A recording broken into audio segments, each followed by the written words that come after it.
Guys सेपो L3 investigation specialist वाली profile के ना कुछ अपडेट्स हैं। सबसे फर्स्ट अपडेट किसका हाइपरलिंक अवेलेबल हो चुका है। सेकंड अपडेट, अब जो इसमें न्यू पैटर्न के अकॉर्डिंग राउंड्स आ रहे हैं ना, तो सबसे फर्स्ट वॉटसन टेस्ट है। वॉटसन टेस्ट ना मैंने वीडियो के लास्ट में शेयर करा कि वॉटसन टेस्ट में हमें क्या क्या सेक्शंस होते हैं, जैसे इन्फेरेंस, डिडक्शंस या आर्ग्यूमेंट्स के बेसिस में हमें कैसे वॉटसन टेस्ट के मल्टीपल चॉइस के क्वेश्चंस का आंसर देना पड़ता है। मैंने ना डिटेल में एग्जांपल से समझाया है, ठीक है। फर्स्ट इन्फेरेंस, सेकंड पार्ट होता है recognition of assumption, third part होता है डिडक्शंस। डिडक्शंस भी हम कह सकते हैं, कंक्लूजन भी कह सकते हैं। फोर्थ सेक्शन जो होता है वो क्या होता है, interpretation. Deduction, conclusion, interpretation same चीजें होती है और इसमें सभी एमसीक्यू की ऑप्शंस भी सेम ही होती हैं। फिफ्थ पार्ट होता है आर्ग्यूमेंट, तो वो जरूर देखना एक बार वॉटसन टेस्ट कैसा होता है। अब जो इसके हाइपरलिंक लिंक के कोडिंग, पहले मैं ना डिटेल्स अच्छे से बता देता हूँ। कल ना मैंने वीडियो शेयर करी थी जिसमें मैंने सर्वे लिंक के कोडिंग सब कुछ A to Z डिटेल्स बताई थी, जॉब डिस्क्रिप्शन। अब ना इन चीज़ों में हम सबको क्लैरिटी रहनी चाहिए कि जो सेपो L3 इन्वेस्टिगेशन स्पेशलिस्ट वाली प्रोफाइल है वो वर्क फ्रॉम होम प्रोफाइल है, फुल टाइम प्रोफाइल है, परमानेंट प्रोफाइल है, सभी स्टेट्स अप्लाई कर सकती हैं। इवन कि फ्रेशर्स भी अप्लाई कर सकते हैं, एक्सपीरियंस वाले भी अप्लाई कर सकते हैं। जो सैलरी पैकेज इसका रहता है ना वो फ्रेशर टू 1 ईयर तो 3.2 LP है। जैसे ही 1 ईयर से ज़्यादा जिसका एक्सपीरियंस है तो उनका 4.2 LP रहता है। डिपेंड करता है नेगोशिएशन कैसी होती है। अब ये हायर प्रो लिंक के अकॉर्डिंग एक बार जरूर फिल कर देना।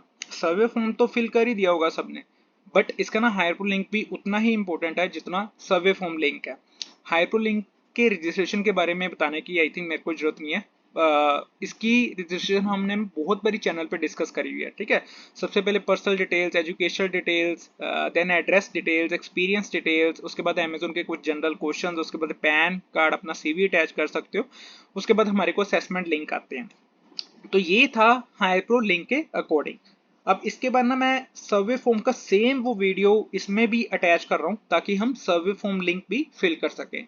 सबसे पहले full name, mobile number, email ID. बस ये याद रखना कि जो mobile number and email ID है ना, दोनों रजिस्टर्ड हो, ठीक है, मतलब कि दोनों आपस में कनेक्टेड हो। Gender, highest education qualification, active backlog, उसके बाद हमारे पास अपनी डिग्री, जो भी मार्कशीट्स हैं वो प्रॉपर हैं कि नहीं है, how many years of experience do you carry, वो फिल कर सकते हो। Current CTC, salary in LPA, past last employer वो मेंशन कर सकते हो, नोटिस पीरियड मेंशन कर सकते हो। अब ना ये देखना, स्टेट एंड सिटी तो फिल कर देना, ये बहुत बेसिक पॉइंट है। ये इंपॉर्टेंट क्वेश्चन है 14। अब ये देखना, this role is a permanent work from home from the following states. अब permanent work from home from the following states मतलब जो जो स्टेट्स मेंशन करी हुई है ना उनके लिए तो वर्क फ्रॉम होम है और वो अपनी स्टेट में रह के काम कर सकते हैं। बट अब इसमें मध्य प्रदेश मेंशन नहीं है, तो मध्य प्रदेश वालों को अपनी प्रेफर्ड लोकेशन जो भी मेंशन करेंगे इन स्टेट में से उसमें रीलोकेट करना पड़ेगा, ठीक है। कर्नाटका, तमिलनाडु, आंध्र प्रदेश, तेलंगाना, महाराष्ट्र, दिल्ली, उत्तर प्रदेश, वेस्ट बंगाल, राजस्थान, पंजाब, केरला एंड हरियाणा, इन सभी के लिए परमानेंट वर्क फ्रॉम होम है। तो उसके लिए कंफर्टेबल हो या नहीं तो यस नो में मेंशन कर सकते हो। अब इसमें salary package same similar to SPS है, ठीक है। 3.2 LPA जिनका फ्रेशर टू 1 ईयर एक्सपीरियंस है, 4.2 LPA जिनका अबव 1 ईयर एक्सपीरियंस है, ठीक है। ये इसके लिए कंफर्टेबल हो के नहीं तो वो मेंशन कर सकते हो। अब this role investigation specialist require to work, ये सब में होता है, इसमें यस नो मेंशन कर देना। उसके बाद अगर अमेजोन में काम कर चुके हो तो उसकी प्रीवियस डिटेल्स मेंशन कर सकते हो। अब इसमें जो रेटिंग होती है तो ये 5/5 ही मेंशन करना है एक बारी। देन डिसेबिलिटी के बारे में मेंशन कर सकते हो अगर किसी को है, डायरेक्टली हम सबमिट कर सकते हैं, ठीक है। अब सेपो L3 की ना वीडियोस बहुत ज़्यादा चैनल पे मिल जाएगी। इवन कि सेपो L3 की ना एक रोड मैप वीडियो है वो जरूर देखना, ठीक है। इवन कि मैं ना उसका लिंक भी दे दूंगा। हालांकि कुछ चेंजेस हो सकते हैं बट मैक्सिमम कंसेप्ट L3 सेपो प्रोफाइल इन्वेस्टिगेशन स्पेशलिस्ट का सेम ही रहता है। क्वांट आ जाएगा, एनालिटिकल आ जाएगा, ऑब्जेक्टिव आ जाएगा, एडिशनल इंग्लिश मॉड्यूल आ जाएगा, ग्रामर के क्वेश्चंस आ जाएंगे, या वर्सेंट राउंड आ जाएगा, वोट्स टेस्ट आ जाएगा। ये अगर अच्छे से देखोगे ना चैनल पे मैंने सब कुछ कवर करा हुआ डिटेल में। मैं इवन की ना वीडियोस के लिंक्स दे दूंगा तो उससे काफ़ी हेल्प मिल सकती है ना। वोट्स एंड टेस्ट के बारे में कुछ क्वेश्चंस की एग्जांपल देना चाहता हूँ और कुछ क्वेश्चंस के ना सिनेरियोस लेके चलना चाहता हूँ कि इन क्वेश्चंस को हम कैसे आंसर दे सकते हैं। अब ना मैंने इस पुरानी वीडियो में SCPO L3 वाली वीडियो में ना इसके 5 सेक्शंस के बारे में बताया था और थोड़ा थोड़ा बेसिक कंसेप्ट बताया था। फर्स्ट इन्फेरेंस, सेकंड पार्ट होता है recognition of assumption, third part होता है डिडक्शंस। डिडक्शंस भी हम कह सकते हैं, कंक्लूजन भी कह सकते हैं। फोर्थ सेक्शन जो होता है वो क्या होता है, interpretation. Deduction, conclusion, interpretation same चीजें होती है और इसमें सभी एमसीक्यू की ऑप्शंस भी सेम ही होती हैं। फिफ्थ पार्ट होता है आर्ग्यूमेंट। अब मैं ना पॉइंट बाय पॉइंट सबको समझाता हूँ। फर्स्ट पार्ट को मैं एग्जांपल से समझाता हूँ। फर्स्ट पार्ट इन्फेरेंस था ना, सपोज करो एक ना स्टेटमेंट गिवन है और वो स्टेटमेंट कैसे ही गिवन है, मैं एक एग्जांपल लेता हूँ।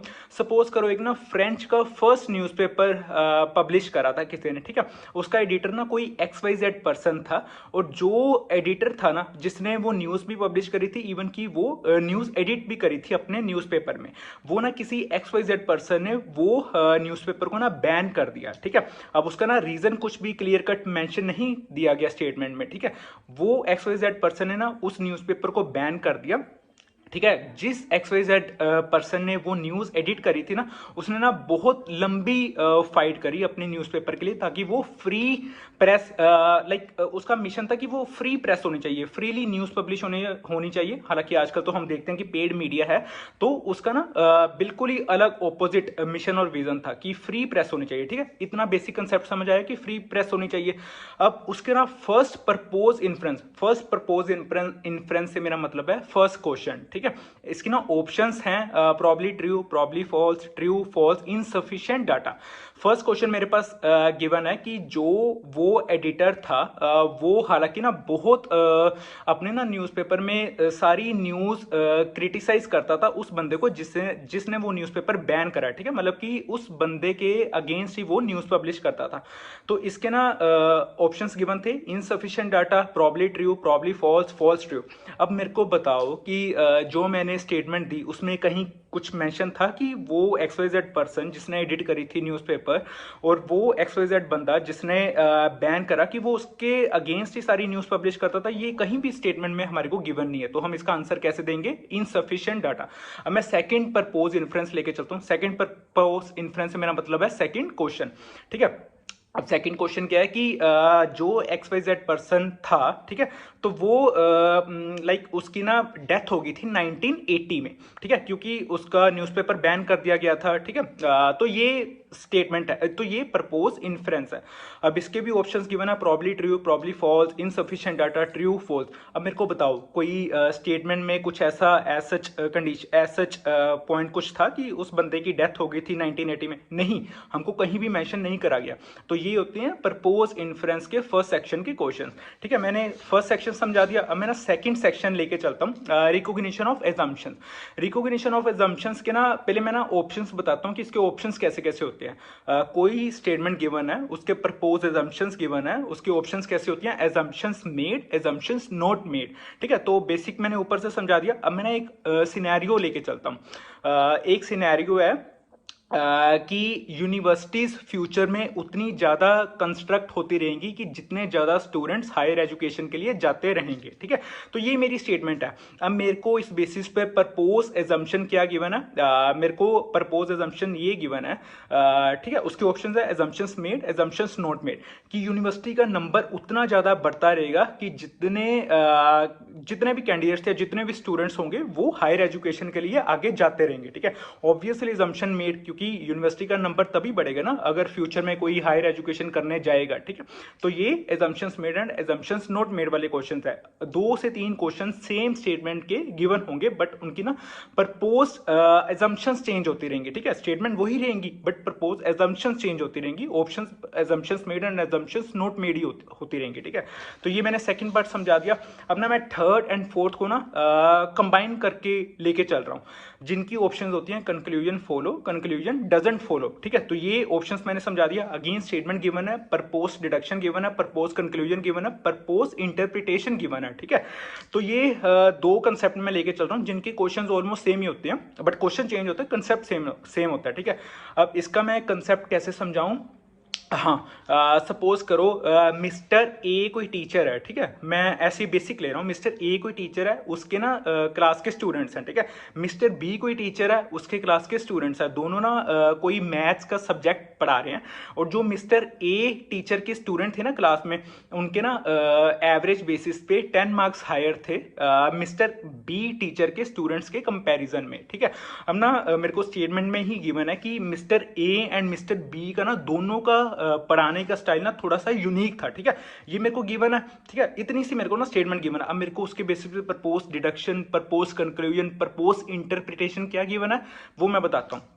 वो मेरे को गिवन है कि जो मिस्टर ए टीचर है उसका पढ़ाने का ना स्टाइल थोड़ा सा सुपीरियर है मिस्टर बी टीचर के कंपैरिजन में। इसकी ऑप्शंस मेरे पास हैं, conclusion follow, conclusion doesn't follow. इसका हम आंसर देंगे कंक्लूजन डजंट फॉलो। मैं क्यों कह रहा हूँ ये मैं एक्सप्लेन करता हूँ। स्टेटमेंट में कहीं गिवन था कि मिस्टर ए टीचर ने बढ़िया तरीके से पढ़ाया मिस्टर बी के कंपैरिजन में, नहीं। उन दोनों की स्टेटमेंट में सिंपल इतना गिवन था कि दोनों का ना पढ़ाने का स्टाइल यूनिक था, ठीक है। तो इस करके कंक्लूजन डजंट फॉलो। अब मैं एक और एग्जांपल लेता हूँ। Mister A and mister B teacher ने दोनों ने सेम स्कूल में पढ़ाया था। इसमें ऑप्शन है conclusion follow and conclusion doesn't follow. अब मेरे को खुद आंसर दो, इसका आंसर क्या होगा। ऑब्वियसली कंक्लूजन डजंट फॉलो होगा ना, क्योंकि कहीं भी स्टेटमेंट में मेंशन है कि इन दोनों ने सेम स्कूल में पढ़ाया, नहीं, मिस्टर ए ने अलग पढ़ाया, मतलब कि कहीं भी स्कूल मेंशन नहीं करा गया। तो हम कैसे जज कर सकते हैं propose deduction, propose conclusion, propose interpretation से। इसका आंसर हम कंक्लूजन डजंट फॉलो ही देंगे। सिंपल, मिस्टर ए टीचर ने अपने स्टूडेंट्स को पढ़ाया, मिस्टर बी टीचर ने अपने स्टूडेंट्स को पढ़ाया, ठीक है, मैथ्स का सब्जेक्ट। तो ये स्टेटमेंट है, उसके बेसिस पे हमें propose deduction, propose conclusion, propose interpretation समझनी पड़ेंगी, ठीक है। तो ये वाला पार्ट होता है। मैंने थर्ड और फोर्थ पार्ट समझा दिया। अब मैं आता हूँ लास्ट पार्ट पे, आर्ग्यूमेंट्स। आर्ग्यूमेंट्स में ना ये लगा लो कि कोई स्टेटमेंट गिवन है, उसकी स्टेटमेंट के ना उसके पास मेरे पास ऑप्शंस हैं, आर्ग्यूमेंट वीक, आर्ग्यूमेंट स्ट्रॉन्ग, ठीक है। अगेन मेरे पास स्टेटमेंट गिवन है, उसकी प्रपोज आर्ग्यूमेंट गिवन है। अब ना मेरे पास स्टेटमेंट ये लगा लो कि शॉर्टर वर्किंग डेज होने चाहिए और लॉन्गर हॉलीडेज होने चाहिए, ताकि हमारे नेशन की हेल्थ ना, जो भी इंप्लॉयज की हेल्थ है वो सही बनी रहे, ठीक है। उसके बेसिस पे मेरे पास अपना प्रपोज एजम्पशंस गिवन है कि अगर शॉर्टर वर्किंग डेज होंगे, ठीक है, तो एम्प्लॉयज को दोबारा से लाइक जब वो अपने घर जाएंगे काम करके, अगेन उनको दोबारा से काम करने के लिए जल्दी से आना पड़ेगा, ठीक है। अब वो एक इलनेस का कारण बन सकता है, ठीक है। अब मेरे पास ना ऑप्शंस है आर्ग्यूमेंट स्ट्रॉन्ग, आर्ग्यूमेंट वीक, ठीक है। तो ऑब्वियसली इसका आंसर आर्ग्यूमेंट स्ट्रॉन्ग होगा ना, क्योंकि अगर शॉर्टर वर्किंग डेज होंगे दोबारा दोबारा से हमें करना पड़ेगा, ठीक है। तो इस करके ना वो इलनेस का एक कारण बन सकता है। कभी भी ना ऐसा समझ लो कि अगर कोई स्टेटमेंट गिवन है, ठीक है, वो क्वेश्चन की फॉर्म में होंगे। मोस्टली क्वेश्चंस ना आर्ग्यूमेंट में क्वेश्चन की फॉर्म में स्टेटमेंट्स होंगी, और ऐसा समझ लो कि हम किसी के साथ ना आर्ग्यू कर रहे हैं, हम उसको अपना पॉइंट बता रहे हैं, ठीक है। वो आर्ग्यूमेंट स्ट्रॉन्ग वीक होंगी, तो उसके बेसिस पे हमें उसके आंसर्स देने पड़ेंगे, ठीक है। तो ये टोटल 5 सेक्शंस थे। वॉटसन टेस्ट का मेरे को मेनली समझाना